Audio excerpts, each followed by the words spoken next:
জয় গুরু ইষ্টপ্রাণ দাদা ও মায়েরা।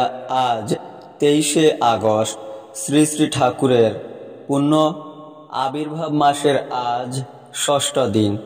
আজ এই দিবসে বিশেষ নিবেদন। ছোটবেলায় শ্রী শ্রী ঠাকুরের একবার খুব অসুখ করেছিল।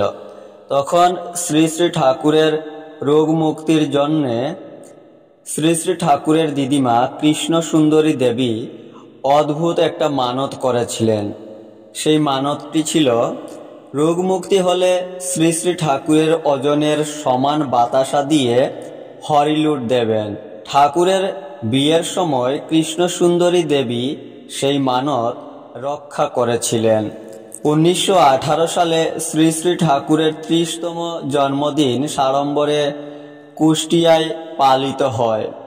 ভক্তেরা সেই উৎসবের নাম দিয়েছিলেন বিশ্বগুরু আবির্ভাব উৎসব। শ্রী শ্রী ঠাকুরের বয়স যখন 18 ছিল, তখন শ্রী শ্রী ঠাকুরের সাথে জগজ্জননী শ্রী শ্রী বড়মার সুরসীবালা দেবীর শুভ বিবাহ সম্পন্ন হয়। শ্রী শ্রী বড়মার বয়স তখন ছিল 12 বছর। স্কুলে পড়াকালীন শ্রী শ্রী ঠাকুর একবার অঙ্ক পরীক্ষায় কিছু না লিখে সাদা খাতা জমা দিয়ে চলে এসেছিলেন।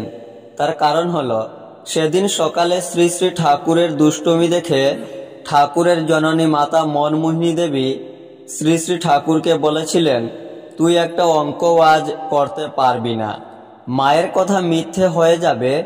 এজন্যে সেদিন শ্রী শ্রী ঠাকুর একটা অঙ্কও না করে সাদা খাতা জমা দিয়ে বাড়ি চলে এসেছিলেন।